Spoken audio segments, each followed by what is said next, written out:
लिए कि वहां अब भी कुछ है या नहीं।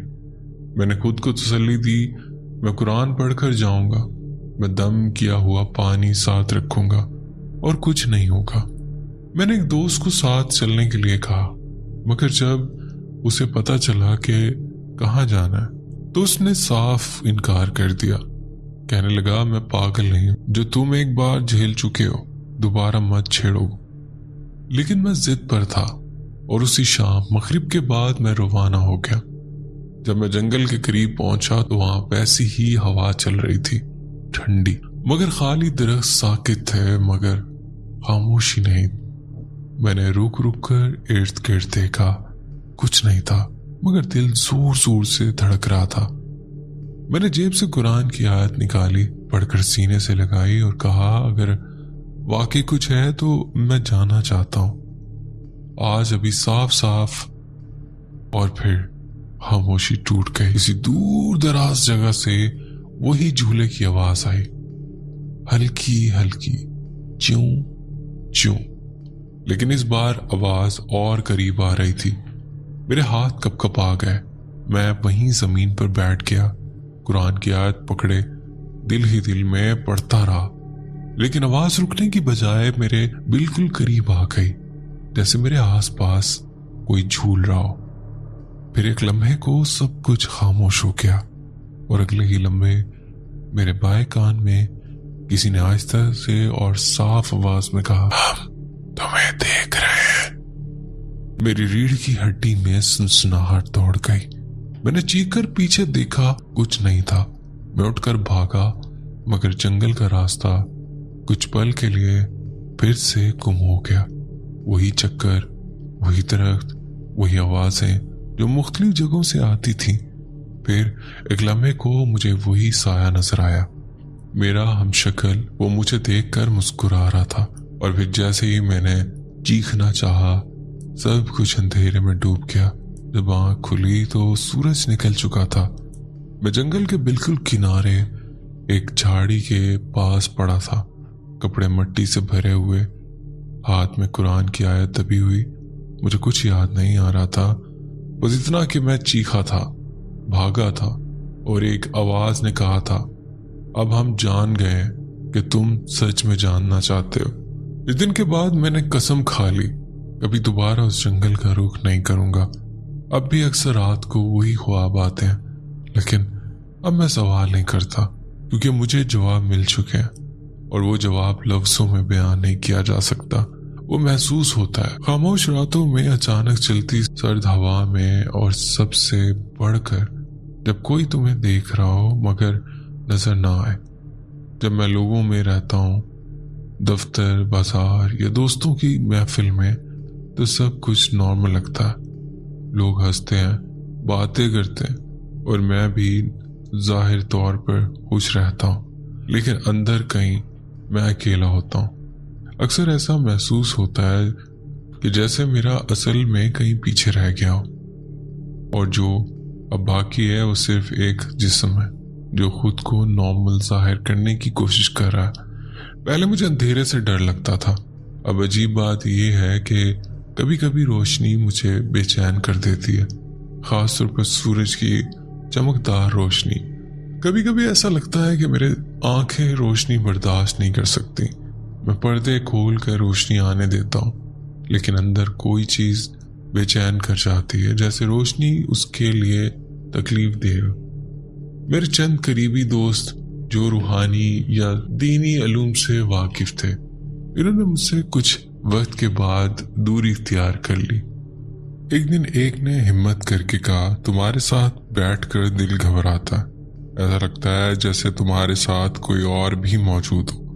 हर चीज की आवाज मुख्तलिफ लगती है, दरवाजे की चरचराहट, पंखे की आवाज, चिड़ियों की चहचहाहट, ये सब चीजें अब पहले जैसी नहीं लगती हैं। अक्सर आवाजें मुझे किसी और जुबान की लगती, जैसे कोई पैगाम दे रहा हो, जैसे मैं समझने से कासिर हूं। कभी कभार मैं उन आवाजों से बात करने लगता हूँ, फिर खुद को रोक लेता हूँ, कहीं मैं पागल ना हो जाऊं। आईना देखता हूँ तो लगता है कि ये मैं हूं, मगर कभी कभी मुझे ऐसा लगता है कि मेरा ही अक्स मुझे देख रहा है। जैसे मेरी आंखें किसी और के कंट्रोल में और मेरे अंदर से मुझे ही पढ़ रही हैं। एक रात आईने में अपना अक्स देखकर मुझे अजीब सा सुकून महसूस हुआ, लेकिन वो सुकून खतरनाक था, जैसे किसी ने मेरी थकन को छू कर कहा हो, बस थक गए हो ना, अब आराम करो, बाकी हम संभाल लेंगे। अब मेरी जिंदगी एक मुआहदा है, ये कोई लिखा हुआ मुआहदा नहीं, ना किसी से किया गया वादा, मगर मुझे लगता है कि मैं और उस जंगल के बीच या उस चीज के बीच कुछ तय हो चुका है। अब मैं उसे छेड़ता नहीं और मुझे मामलात में तंग नहीं करते, बस कभी कभार याद दिलाता है कि वो है। आखिरी बात, अगर आप किसी सुनसान रास्ते से गुजर रहे हो या किसी पुराने जंगल, किसी खामोश इमारत या ऐसे मकाम पर जो बहुत खामोश हो, तो बस एक बात याद रखना, हर खामोशी सुकून नहीं होती, कभी कभी वो दावत होती है। अगर आपने उस दावत को कबूल कर लिया तो वापसी हमेशा वैसी नहीं होती।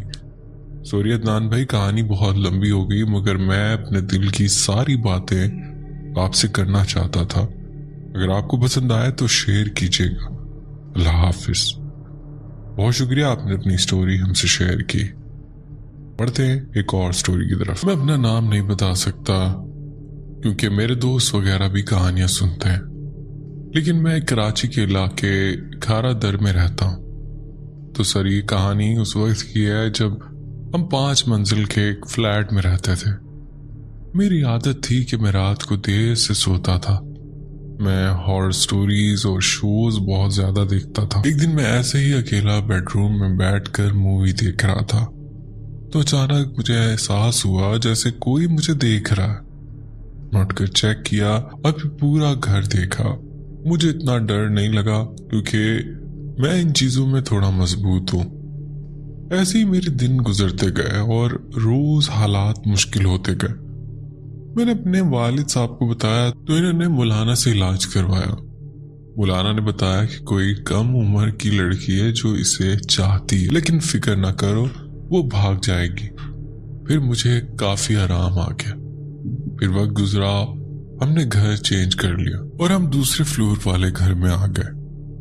जब हम उधर आए और मौलाना से पूछा तो उन्होंने कहा कि ये घर ऐसी जगह पर है जहां ऐसी मखलूकात का गुजर बहुत ज्यादा होता है।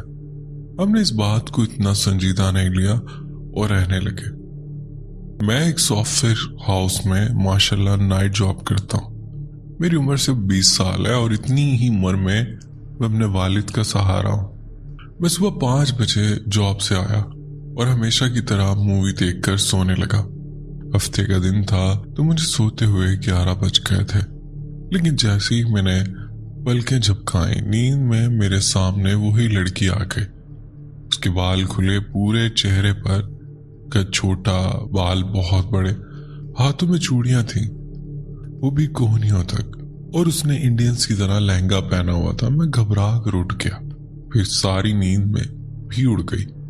मैंने अब्बू को बताया, उन्होंने मौलाना से बात की और मेरा इलाज शुरू करवाया। उस दिन के बाद मैं बहुत बुरी हालत में आ गया। यकीन करें, सिर्फ 20 साल का हूं, मुझे स्लीप पैरालिसिस होने लगा।